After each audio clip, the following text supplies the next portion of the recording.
Good morning dear students, welcome back to our online class. In last class we are discussing about the techniques.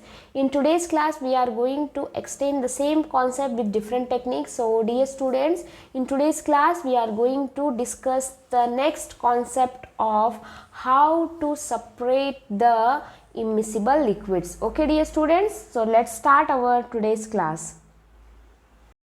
Dear students, in last class we have discussed how to separate the liquids when they are forming the layer.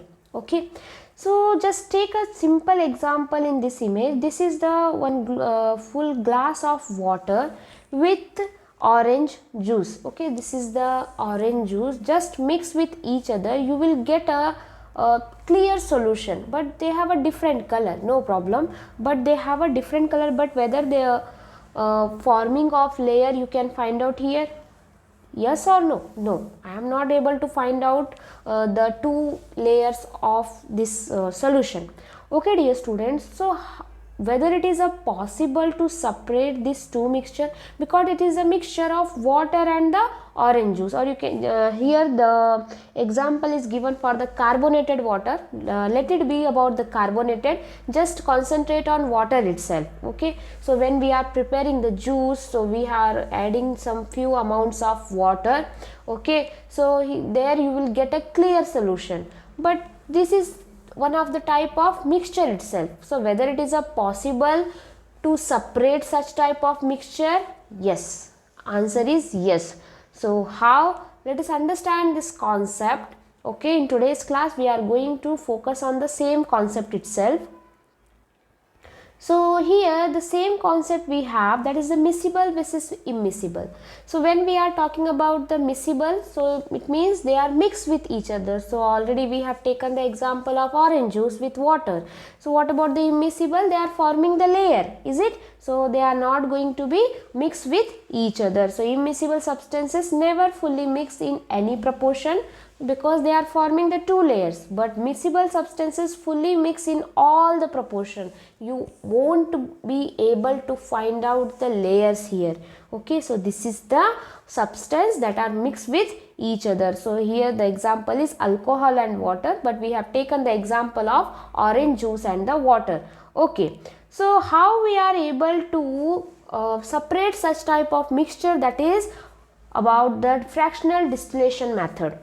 Okay, so which type of method it is? The fractional distillation is used for separating a mixture of two or more miscible liquids whose difference in a boiling point is less than 25 Kelvin.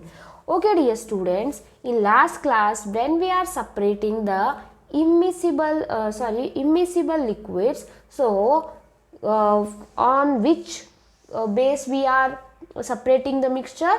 On their densities. Okay, because they have a different densities, so that's why they are forming the two layers.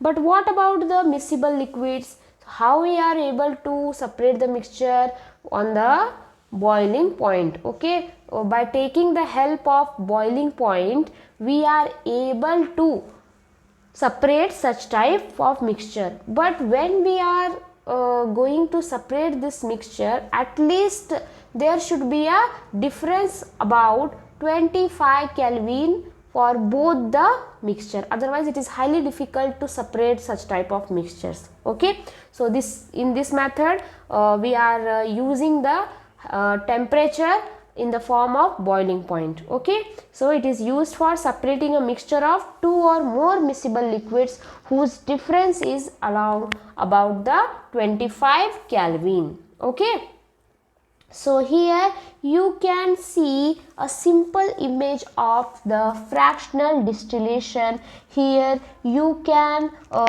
just arrange the apparatus in this manner. There it should be connected with the burner. Okay, so just you have to be attached with the stand. Okay, this is our flask. Okay, so here we have to be add the mixture. This is the distillation flask, you can say. It is not a normal flask, it is a distillation flask. With the help of the cork, just you have to be tight here. Okay, in that cork one hole is there, so in that hole you can connected the fractioning column as well as the thermometer. So why we need thermometer?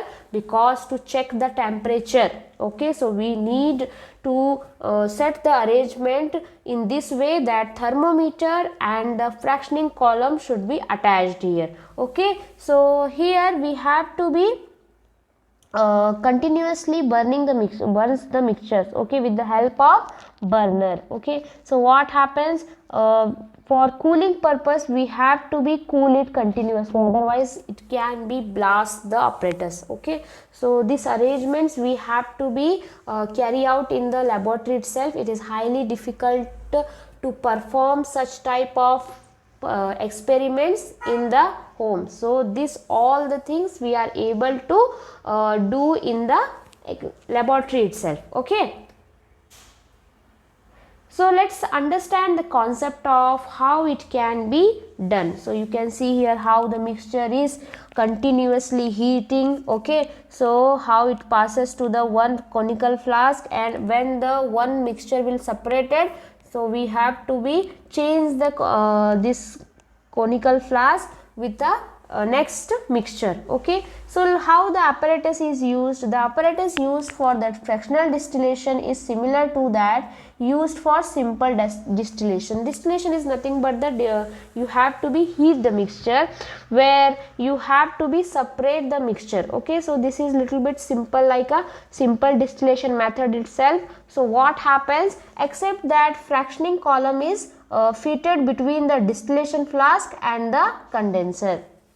So dear students, this fractional distillation, if you want to know in the more details, then you have to be go behind the concept. Okay, so here what happens, the frictional distillation and the normal distillation both are same. This is the concept of simple distillation itself, how the mixture is heating, and on the basis of their boiling point we can separate it. If suppose the water is about 100 Kelvin and the orange juice about the 150 Kelvin, so which which compound we can separate here first? That is the water. Okay, because the Kelvin the boiling point is less, so we can separate the water first, then we will go for the orange juice, because the 150 Kelvin boiling point is higher than the water. Okay, so that's why which mixture we can separate here, first we are going to separate the water, then we will go for the orange juice. Okay, so this is the simple method here in the frictional distillation with the help of temperature. Okay, with the help of boiling point it is possible to separate the mixture, and which boiling point is less we can separate that compound first, and which temperature, which compound is having the high boiling point, we are going to be separate second. Okay, so this is nothing but the on the basis of the temperature itself. Okay, so just keep in your mind these things, that much is enough, because this procedure will not going to be asked in the examination. Just you have to be keep in your mind about how to draw the frictional distillation method, and as well as what are the applications of fractional distillation for 2 marks questions. Okay dear students, so what are the applications of the fractional distillation? That is, it is used to separate a mixture of miscible liquids like alcohol water mixture. So in the industries this is very important, because of separating such type of mixtures we need to do the fractional distillation method itself. Okay, so it is used to separate a mixture of miscible liquids like alcohol and the water. And the next is, it is used to separate crude oil petroleum into useful fractions like a kerosene, petrol, diesel. So dear students, in last class when we were in 8th standard, one chapter was there about the coal and the petroleum. Okay, so purification of the petroleum concept was there. So in the purification or separating the crude oil, okay, which type of crude oil? That is the petroleum into useful fractions like a kerosene, petrol, diesel. Okay, for separating the kerosene, petrol, diesel, which type of techniques we are using there? we are using the fractional distillation method because the crude oil is containing lots of the constituent particles of the oils. Okay, so in that kerosene, petrol, diesels are important. So that's why we need to do the fractional distillation there for separating such type of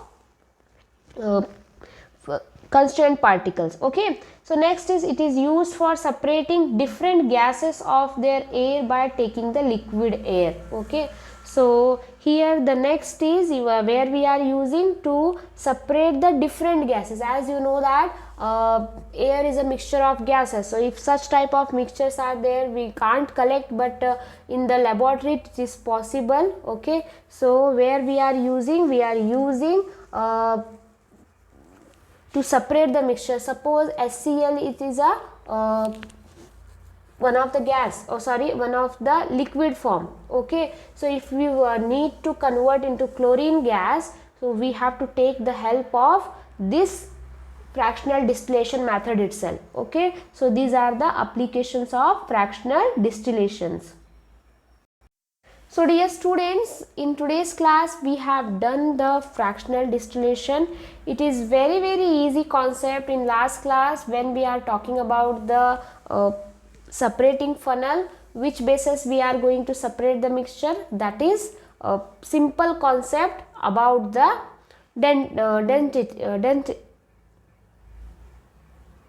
densities, and here which compound we have to consider here, that is the temperature. Okay, on the basis of the boiling point it is very easy to separate such type of mixtures. So dear students, in next class we are going to learn the next concept and some another techniques which are used for separating the mixture. So dear students, let's meet in the next class. Have a good day. Bye bye.